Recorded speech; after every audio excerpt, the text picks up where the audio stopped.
ॐ श्री परमात्मने नमः। अथ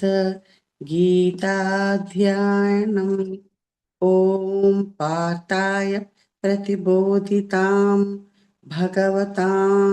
नारायणेन स्वयं व्यासेन ग्रथितां पुराणमुनिना मध्ये महाभारतम् अद्वैतामृतवर्षिणीं भगवतीम्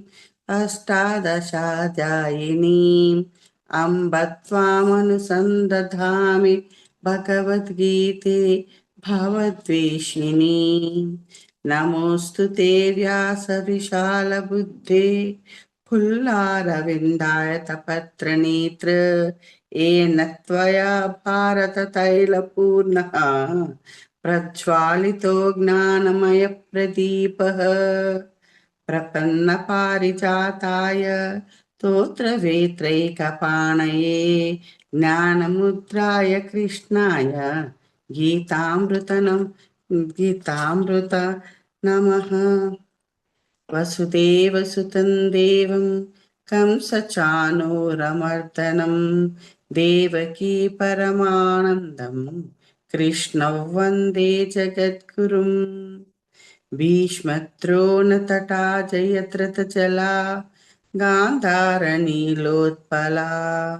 शल्यग्राहवती कृपेण वहनी कर्णेन वेलाकुला अश्वत्थामविकर्णघोरमकरा दुर्योधनावर्तिनी सोत्तीर्णा खलु पाण्डवै रणनदी कैवर्तकः केशवः पाराशर्यवचः सरोजममलं गीतातगन्धोत्कटम् नानाख्यानककेसरं हरिकथा सम्बोधनाबोधितम् लोके सज्जन षट्पदैरहरः पेपीयमानं मुधा भूयात् पंकजं कलिमलप्रध्वंसिन श्रेयसे मुखं करोति वाचालं पङ्गुं लङ्घयते गिरिं यत्कृपातमहं वन्दे परमानन्दमाधवम्। गीताशास्त्रमिदं पुण्यं यः पठेत् प्रयतः पुमान् विष्णोः पदमवाप्नोति भयशोकादिवर्जितः। गीताध्ययनशीलस्य प्राणायामपरस्य च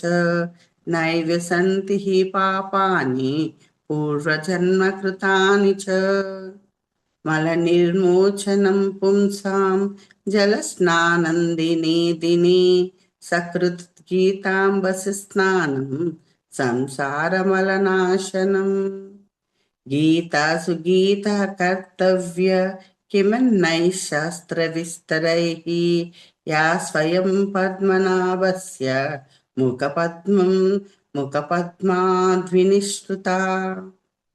भारतामृत सर्वस्वं विष्णोर्वक्त्रद्विनिश्रुतं गीता गङ्गोदकं पीत्वा पुनर्जन्म न विद्यते। सर्वोपनिषदो गावः दोग्धा गोपालनन्दनः पार्थो वत्स सुधीर्भोक्ता दुग्धं गीतां महत्। एकं शास्त्रं देवकी पुत्रगीतम् एको देवो देवकी पुत्र एव एको मन्त्रस्तस्य नामानि यानि कर्मप्येकं तस्य देवस्य सेवा। शान्ताकारं भुजगशयनं पद्मनाभं सुरेशं विश्वाधारं गगनसदृशं मेघवर्णं शुभाङ्गम् लक्ष्मीकान्तं कमलनयनं योगिभृद्यानगम्यं वन्दे विष्णुं भवभयहरं सर्वलोकैकनाथम्। यं ब्रह्मा वरुणीन्द्ररुद्रमरुतः स्तुन्वन्ति दिव्यैस्तवैः वेदैः साङ्गपदक्रमोपनिषदैः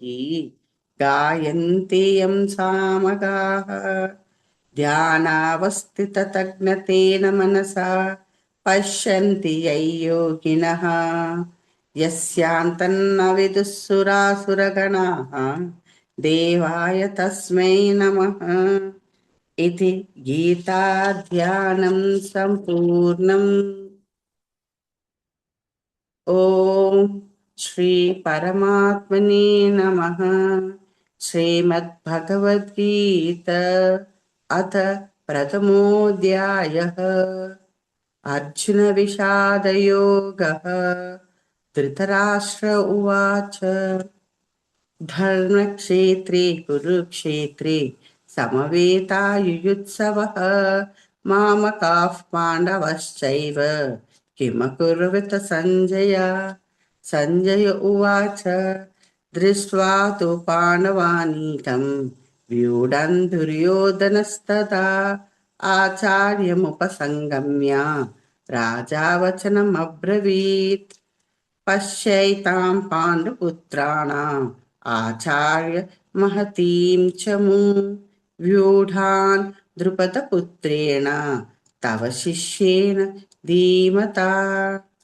अत्र शूरा महेश्वासः भीमार्जुनसमायुधि युयुधानो विराटश्च द्रुपदश्च महारथः दृष्टकेतुश्चेकितानः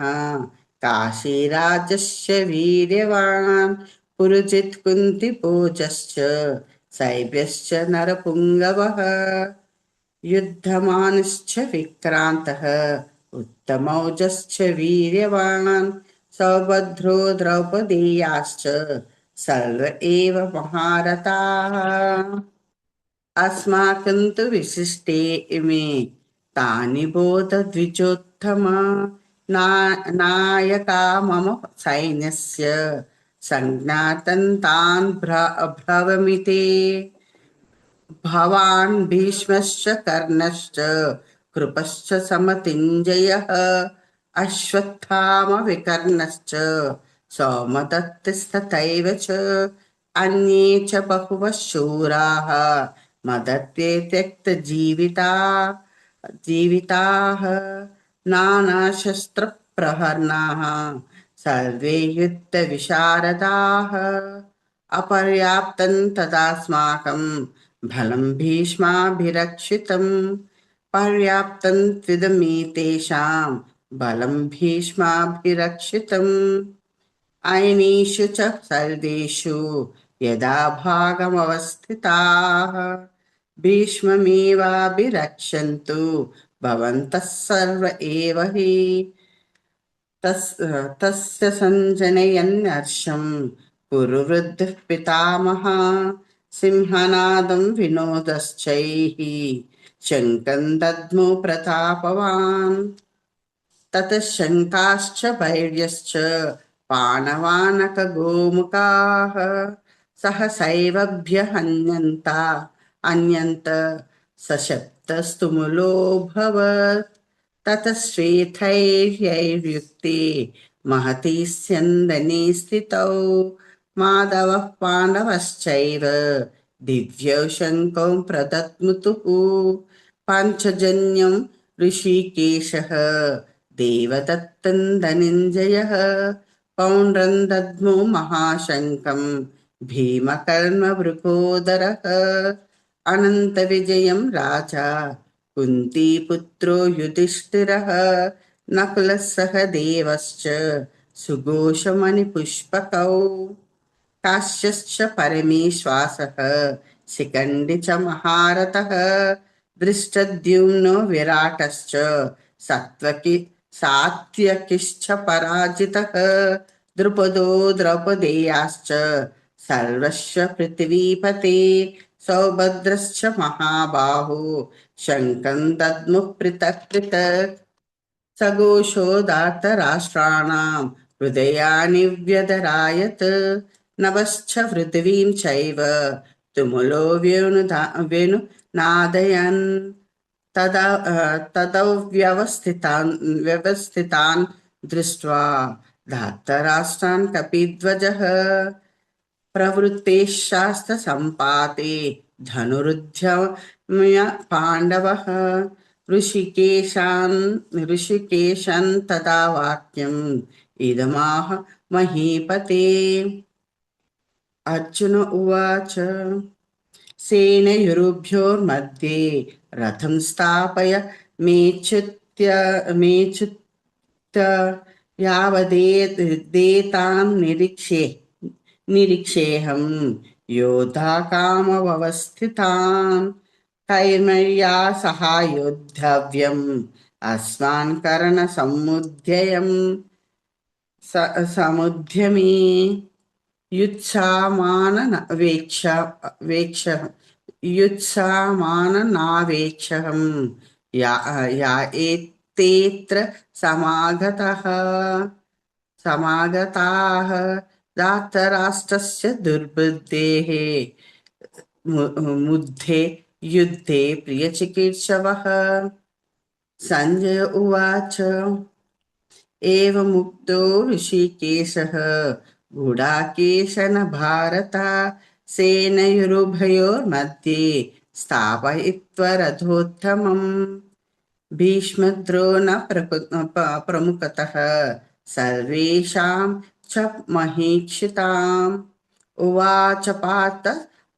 पश्येतान् समवेतान् कुरुनिति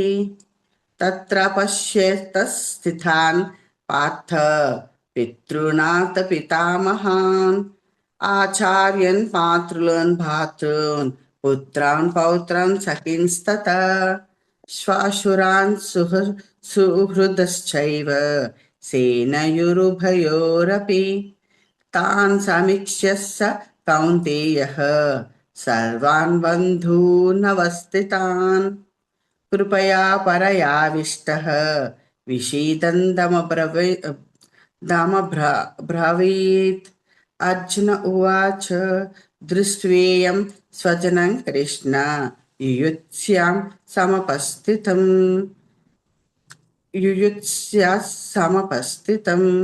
सीदन्ति मम गात्राणि मुखं च परिशुष्यति वेपतुश्शरीरे मे रोमहर्षश्च जायते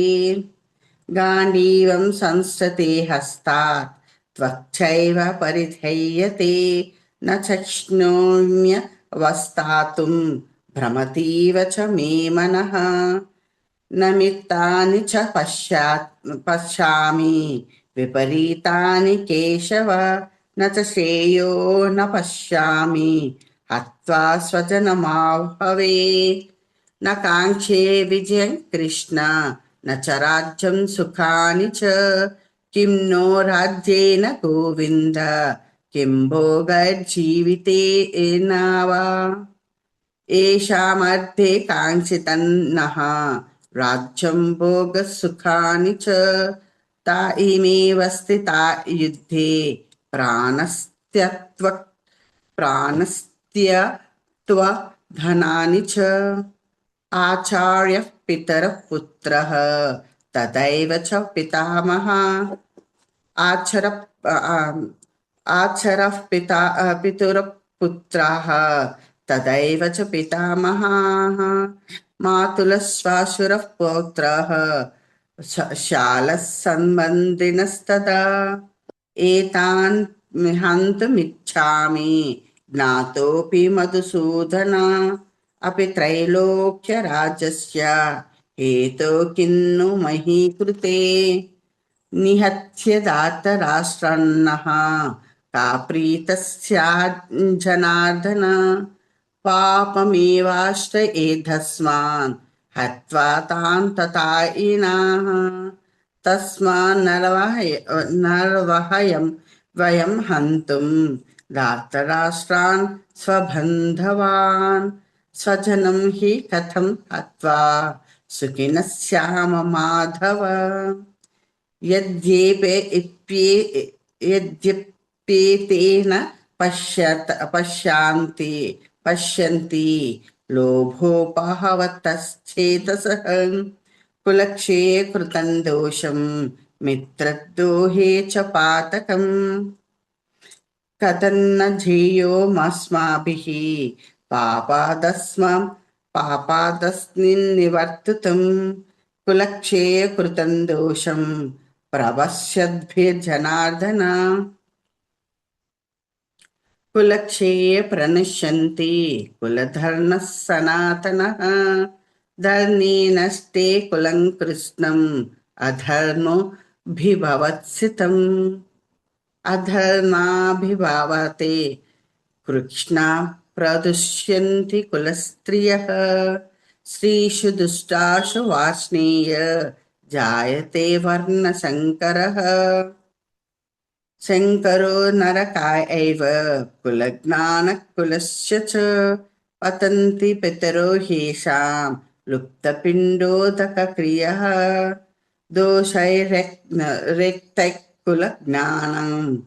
वर्णशङ्करकारकैः उच्छाद्यान्ते जातिधर्मः कुलधर्मश्च शाश्वताः उत्सन्नकुलधर्माणां मनुष्याणां जनार्दन नरके नियतौ वासाः भावतीत्यनुश्रुम शुश्रुम अहो बतं महापापं कर्तुं व्यवसिता वयं यद्रज्ये सुखलोभेन हन्तुं स्वजनमुद्यताः यदि मातः प्रतिकारम् अशस्त्र शास्त्रपारणा शस्त्रपाणयाः धार्तराष्ट्ररणे हन्युः तन्मे क्षेमतरं भवेत् सञ्जय उवाच एवमुक्त्वार्जुनः सङ्ख्ये रथोपस्थ उपाविशत् विसृज्य ससरन् चापं शोकसंविघ्नमानसः ॐ तत्सदिति श्रीमद्भगवद्गीतासु उपनिषत्सु ब्रह्मविद्याया योगशास्त्रे श्रीकृष्णार्जुनसंवादे अर्जुनविषादयोगो नाम प्रथमोऽध्यायः। ॐ श्री परमात्मने नमः। श्रीमद्भगवद्गीता अथ द्वितीयोऽध्यायः सांख्ययोगः। सञ्जय उवाच तान् तदा कृपयाविष्टाम् अश्रुपूर्णाकुलेक्षणं विषीदन्तमिदौ वाक्यम् उवाच मधुसूदनः।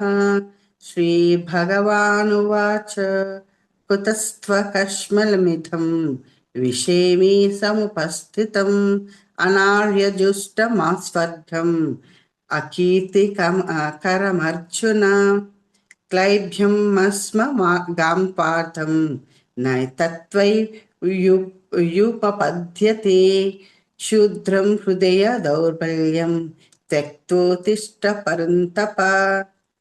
अर्जुन उवाच कथं भीष्मा महासङ्ख्ये द्रोणं च मधुसूदन इषुभिः प्रतियोत्स्यामि पूजाहरिसूदन गुरूणि हत्वा हि महानुभावान् श्रेयो भोक्तुं भैक्षमहि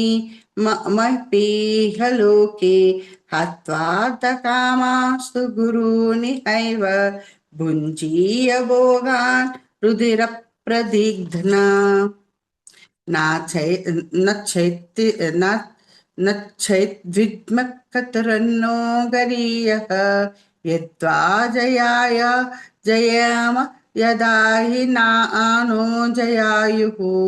यानेव हत्वा न जिजीविषामः तेऽवस्थितः प्रमुखे धार्त राष्ट्रः कार्पण्यदोषोपहत्स्वभाव पृच्छामि त्वं धर्मस मूढचेताः यच्छ्रेयस्यानिश्चितं ब्रूहि तन्मे शिष्यस्तेऽहं शाधिमं त्वं प्रपन्नम् न हि प्रपश्यामि ममामि नृद्यत् यच्छोकमुच्चोषणमिन्द्रियाणाम् अवाप्य भूमावपसपत्नमृधं राज्यं सुराणामपि चाधिपत्यम्। संजय उवाच एवमुक्त्वा ऋषिकेशः गुडाकेशः परन्तप न योत्स इति गोविन्दम् उक्त्वा तूष्णीं बभूवः। तमुवाच ऋषिकेशः प्रहासन्निव भारत सेनयोरुभयोर्मध्ये विषीदन्तमिधौ वचः। श्रीभगवानुवाच अशोच्य न व्यशोचस्त्वं प्रज्ञावाधंश्च भाषसे गतासु न गतासूंश्च नानुशोचन्ति पण्डिताः। न त्वेवहं जातु वहत्वेनहं जातु नासं न त्वं नेम जनाधिपाः। न चैव न भविष्यामः सर्वे वयमतः परम्। देहिनोऽस्मिन् यथा देहे कौमारै यौवनञ्जरा तदा देहान्तरं प्राप्तिः धीरस्तत्र न मुह्यते। मातृस्पर्शस्तु कौन्तेय शीतोष्णसुखदुःखदः अगमापायनो नित्यः तां स्थितिक्षस्व भारत। यं हि न व्यदयन्त्येते पुरुषर्षभ समदुःखसमुत्सुखं धीरं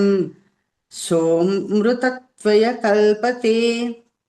नासतो विद्यते भावः न भावो विद्यते सतः सभायोरपि दृष्टान्तः त्वानयोस्तत्त्वदर्शिभिः। अविनाशी तु तद्विद्धि येन सर्वमिदं ततं विनाशमव्ययस्यास्य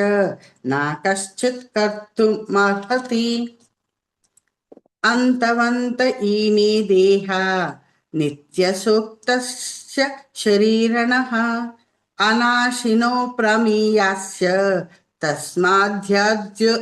तस्माद्यध्युस्व भारत। य एन वेत्ति हन्तारं यश्चन्न मन्यते हतम् उभौ तौ न विजानीतः नायं हन्ति न हन्यते। न जायते प्रियते प्रियाते वा कदाचित् नायं भूत्वा भविता वा न भूयः अजोऽय नित्यः शाश्वतोऽयं पुराणः न हन्यते हन्यमाने शरीरे। वेदा विनाशिनं नित्यम् अयेनाम अजमव्ययम् कथं स पुरुषः पात कङ्घायते हन्तिकम्। नासा वासांसि जीर्णानि यथा विहाय नवानि गृह्णन्ति नरोपराणि तथा शरीराणि विहाय जीर्णान्यन्यानि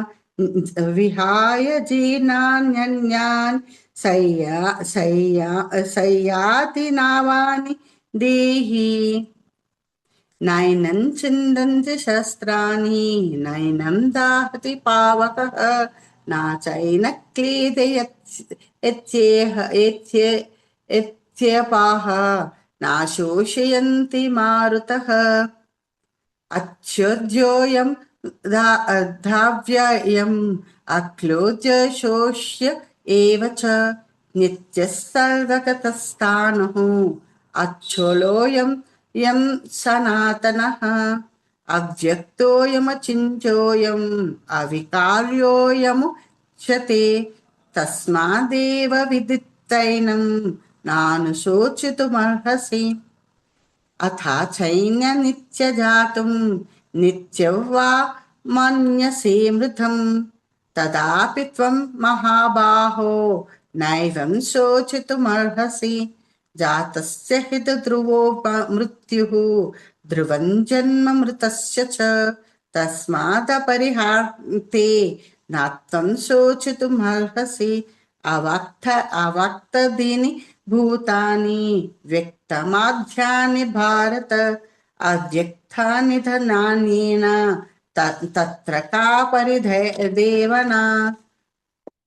आश्चर्यवत् पश्यति कश्चिदेनम् आश्चर्यवद्वदति तथैव चान्यः आश्चर्यवच्चैनमन्यः शृणोति श्रुत्वापेन वेद न चैव कश्चित् देहि नित्यमावोध्यं देहि सर्वस्य भारत तस्मात् सर्वाणि भूतानि न त्वं शोचितुमर्हसि स्वधर्मास्पि चावेक्ष नाविकम्पितुमर्हसि धर्माद् युद्ध श्रेयोऽन्यत् क्षत्रियस्या न विद्यते यदृच्छाय चोपपन्नं स्वर्गाद्वारपमावृतम् सुखिनः क्षत्रियपात लभन्ते युद्धमीदृशम् अथ चेत्त्वमिमं धर्ष्यं सङ्ग्रामन करिष्यसि ततस्य धर्मं कीर्तिं च हित्वा पापमवाप्स्यसि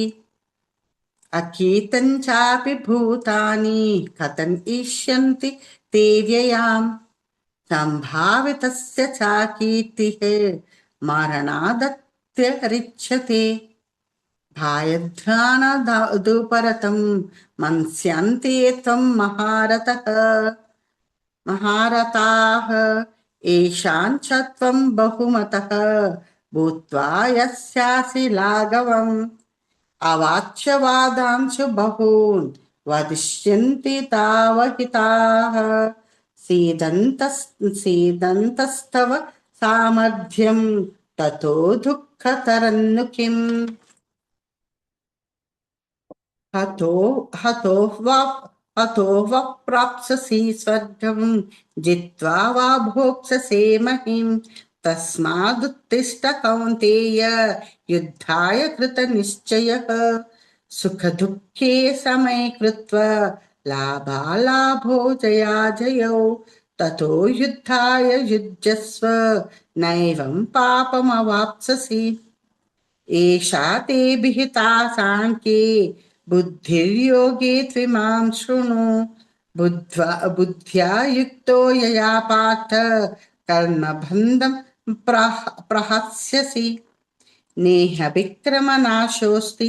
प्रत्यवायो न विद्यते स्वल्पमाप्यस्य धर्मस्य त्रायते महतो भयात् व्यवसायात्मिका बुद्धिः एकेह कुरु नन्दन बहुशाखा ह्यनन्तश्च बुद्धियो व्यवसायिनाम्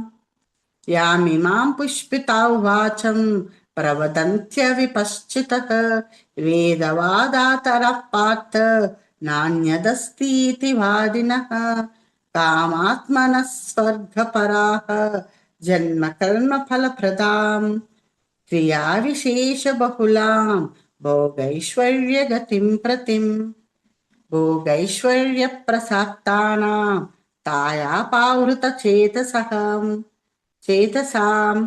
व्यवसायात्मिका बुद्धिः समाधौ न विधीयते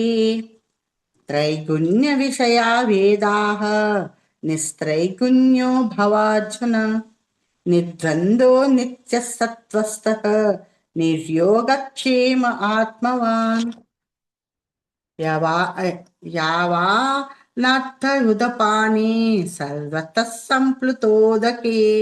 तावान् सर्वेषु वेदेषु ब्रह्माणस्य विजानतः कर्मण्येवाधिकारस्ते मा फलेषु कदाचन मा कर्मफलहेतुर्भुः मा ते सङ्गोऽस्त्वकर्मणि योगस्तः कुरु कर्माणि सङ्गत्यक्त्वा धनञ्जय सिद्ध्यसिद्ध्यो सयो भूत्वा समत्वै योग उच्यते दूरेण दूरेण ह्यवरं कर्म बुद्धियोगाधिधनञ्जय बुद्धौ शरणमन्विच्छ कृपाणः फलहेतवः बुद्धियुक्तो जहातीव उभे सकृतदुष्कृते तस्माद्योगाय युज्यस्व योगस्कर्मसु कौशलम् कर्मजं युक्ता हि फलं त्यक्त्वा मनीषिणः जन्मबन्धविनिर्मुक्ताः पदं गच्छन्त नामयम् यदा ते मोहकलिलं बुद्धिर्व्यतितरिष्यति तदा गन्तासि निर्वेदं श्रोतव्यस्य श्रुतस्य च श्रुतिविप्रतिपन्ना ते यथा स्थास्यति निश्चिला समाधौ वचला बुद्धिः तदा योगमवाप्स्यसि अर्जुन उवाच स्थितप्रज्ञस्य का भाषा समाधिस्तस्य केशव स्थितधिः किं प्रभाषेत किमासीत व्रजेत किम् श्रीभगवानुवाच प्रजाहाति यथा कामान् सर्वान् पार्थमनोगताम् आत्मन्येवात्मना तुष्टः स्थितप्रज्ञस्थ दोच्यते दुःखेष्वनुद्विग्नमनाः सुखेषु विगतस्पृहः वीतरागभयक्रोधः स्थितधीर्मुनिरुच्यते यः सर्वत्र नाभिस्नेहः तत्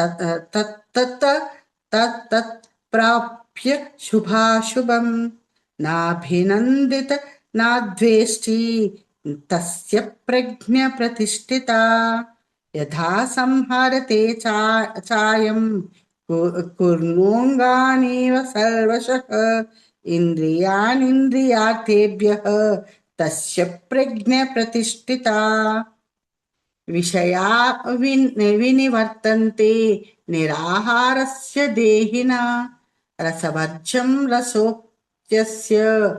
परं दृष्ट्वा निवर्तते यतो ह्यपि कौन्तेय पुरुषस्य विपश्चितः इन्द्रियाणि प्रमाथीनि हरन्ति प्रसभं मनः तानि सर्वाणि संयम्य युक्त आसीत मत्परः वशे हि यस्येन्द्रियाणि तस्य प्रज्ञा प्रतिष्ठिता ध्यायतो विषयन् पुंसां सङ्गस्तघोषोपजायते सङ्गात् सञ्जायते कामः कामात् क्रोधाभिजायते क्रोधात् भवति सम्मोहः सम्मोहात् स्मृतिविभ्रमः स्मृतिभ्रंशात् बुद्धिनाशः बुद्धिनाशात् प्रणश्यति रागद्वेषविमुक्तैस्तु विषयान् निन्द्रियैश्चरन् आत्मवश्यदेयात्मा प्रसादामधिगच्छति प्रसादे सर्वदुःखानां हानिरस्योपजायते चेतसो ह्याशु बुद्धिः पर्यवतिष्ठति नास्ति बुद्धिर्युक्तस्य न च युक्तस्य भावना न च भावयत् तच्छान्तिः अशान्तस्य कुतः सुखम् इन्द्रियाणां हि चरितां यन्नो विधीयते ततस्य हरति प्रज्ञं वायुर्नो वायुर्नावमिवम्भसि तस्माद्यस्य महाबाहो निग्रहीतानि सर्वशः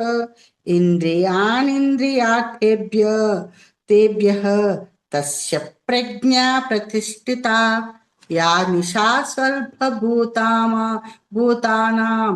तस्यं जागर्ति सायमी यस्यं जागृति भूतानि सा निशा सा निशाः स्यतो मुनिः अपूर्यमाणामचलप्रतिष्ठं समुद्रमापप्रविशन्ति यत्तद्वत् कामायं प्रविशन्ति सर्वे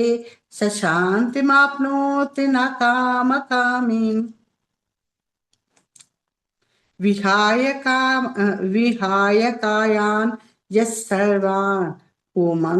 पुमांश्चरित निःस्पृहः निर्ममो निरहङ्कारः शशान्तिमद्धि गच्छति एषा ब्रह्मस्थितिः पार्थ नैनं प्राप्य विमुह्यति स्थित्वा स्यामन्तकालेऽपि ब्रह्मनिर्वाणमृच्छति ॐ तत्सदिति श्रीमद्भगवद्गीतासु उपनिषत्सु ब्रह्मविद्यायां योगशास्त्रे श्रीकृष्णार्जुनसंवादे सांख्ययोगो नाम द्वितीयोऽध्यायः श्रीकृष्ण ॐ श्री परमात्मने नमः। श्रीमद्भगवद्गीता अथ तृतीयोऽध्यायः कर्मयोगः। अर्जुन उवाच जायसी चेत कर्मस्ते मता बुद्धिर्जनार्दन तत्किं कर्माणि घोरे मां नियोजयसि केशव व्यामिश्रेणेव वाक्येन बुद्धिं मोहयसीव मे तदेकं वद निश्चेत्य येन श्रेयोः माप्नुयाम् श्रीभगवानुवाच लोकेऽस्मिन् द्विविधा निष्ठा पुरा प्रोक्त मया नघ ज्ञानयोगेन साङ्ख्यानां कर्मयोगेन योगिनां न कर्माणमनरम्भा नैष्कर्म्यं पुरुषोऽश्नुते न च सन्न्यासनादेव सिद्धिं समधिगच्छति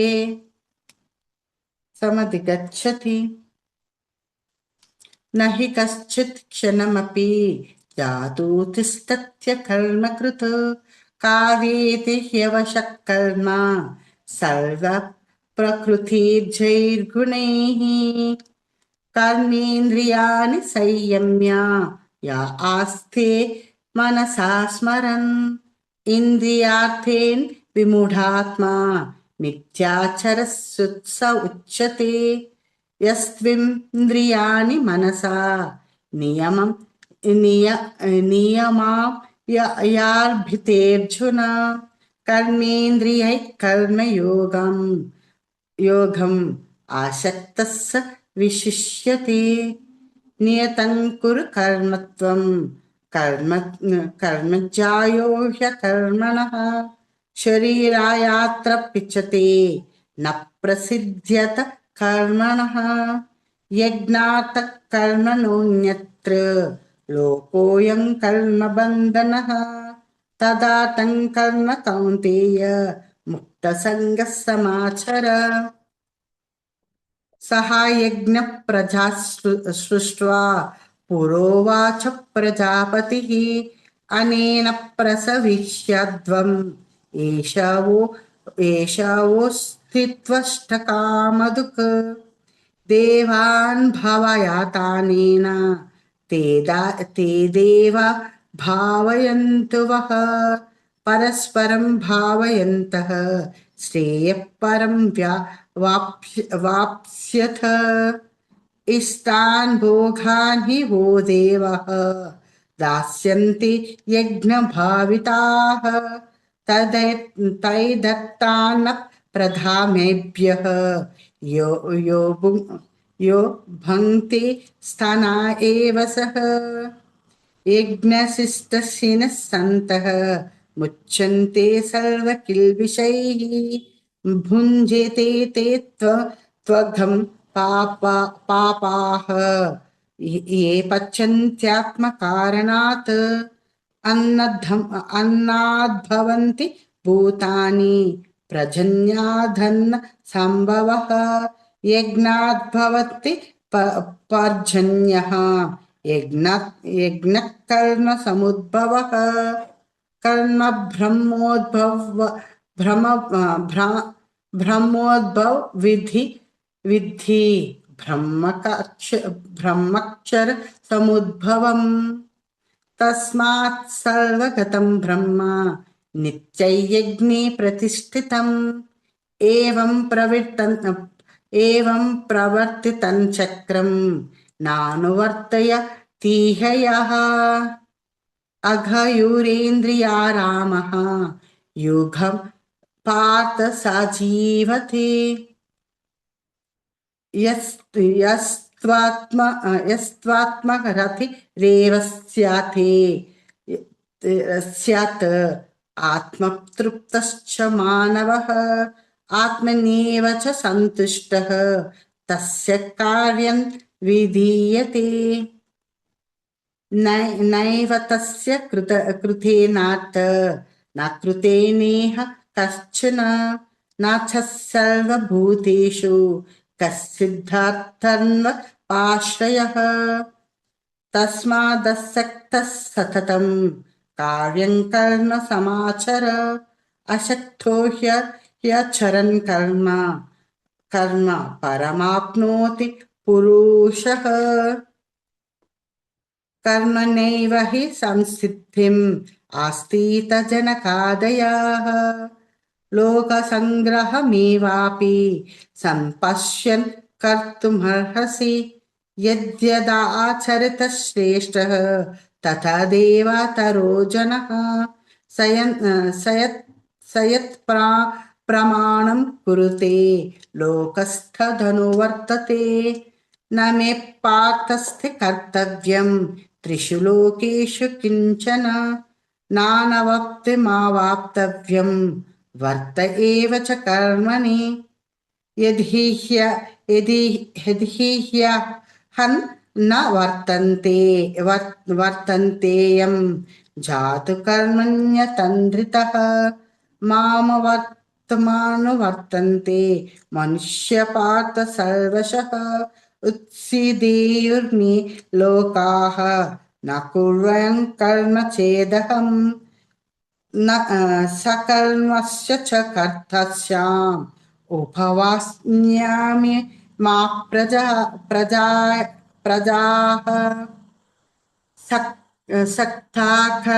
सक्तः कर्मण्य विद्वंसः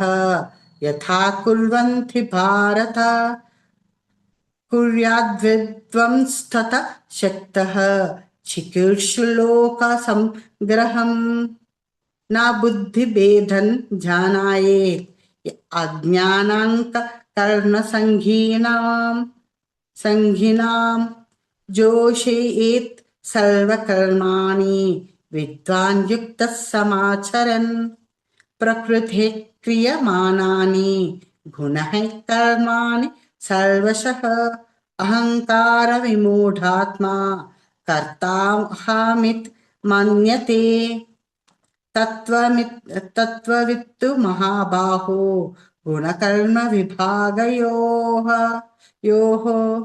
गुणागुणेषु वर्तन्ते इति मत्वा न सज्जते प्रकृतेर्गुणसमूढा सज्जन्ते गुणकर्मसु तान् कृत्स्नविदो मन्दान् कृत्स्नविन्न विचालयेत् मयि सर्वाणि कर्माणि सन्न्यस्याध्यात्मचेतसा निर्ममो भूत्वा युध्यस्व विगतज्वरः एमे मतमिदं नित्यम् अनुतिष्ठन्ति मानवाः श्रद्धावन्तो नासूयन्तः मुच्यन्ते तेऽपि कर्मभिः एत्वे तदभ्यास्यूयन्तः नानुतिष्ठन्ति मे मतम् सर्वज्ञान विमूढांस्तान् विधि नष्टान्न चेतसः सदृशन् चेष्टते चेष्टते स्वस्याः स्वस्वयाः स्वस्याः प्रकृतेर्ज्ञानवानापि प्रकृतियान्ति भूतानि निग्रहं किं करिष्यति इन्द्रियस्येन्द्रियस्यार्थे रागद्वेषोपस्थितौ तयोर्न वशमेघाचेत् तयोर्न वशमाघाचेत् मघ चेत् तौह्यस्य परिपन्थिनौ श्रेयन् स्वधर्मो विगुणः परधर्मात् स्वनिष्ठितात् स्वधर्मे सिद्धं श्रेयः परधर्मो भयावः अर्जुन उवाच अत केन प्रयुक्तोऽयं पापं चरितपुरुषः अनिच्छन्नपि वार्ष्णेय बलाधिव नियोजितः श्रीभगवानुवाच काम एष क्रोध एषः रजोगुणसमुद्भवः महाशनो महापाप्मा विद्या नमिह वैरिणं धूमेनाव्रियते वह्निः यथादर्शो मलेन च यथोल्बेनावृतो गर्भः तदा तेन दमावृतम् आवृतं ज्ञाननेतेन ज्ञानिनो नित्यवैरिणा कामरूपेण कौन्तेय दुष्पुरेण नलेन च इन्द्रियाणि मनोबुद्धिः अस्यादिष्ट न मुच्यते एतैर्वि विमोह यत्येष ज्ञानमावृत्य देहिनम् तस्मात् त्वमिन्द्रियान् यादौ नियाम्य भारतर्षभ पाप्मानं प्रजाहि क्षीणं ज्ञानविज्ञाननाशनम् इन्द्रियाणि पराण्युः इन्द्रियेभ्यः परं मनस्तु परा बुद्धिः यो बुद्धः परतस्तु सः एवं बुद्धिः परं बुद्ध्वा संस्तत्यात्मानमात्मना जहि शत्रुं महाबाहो कामरूपं दुरासदम् ॐ तत्सदिति श्रीमद्भगवद्गीतासु उपनिषत्सु ब्रह्मविद्याया योगशास्त्रे श्रीकृष्णार्जुनसंवादे कर्मयोगो नाम तृतीयोऽध्यायः। ॐ श्रीकृष्णार्पणमस्तु।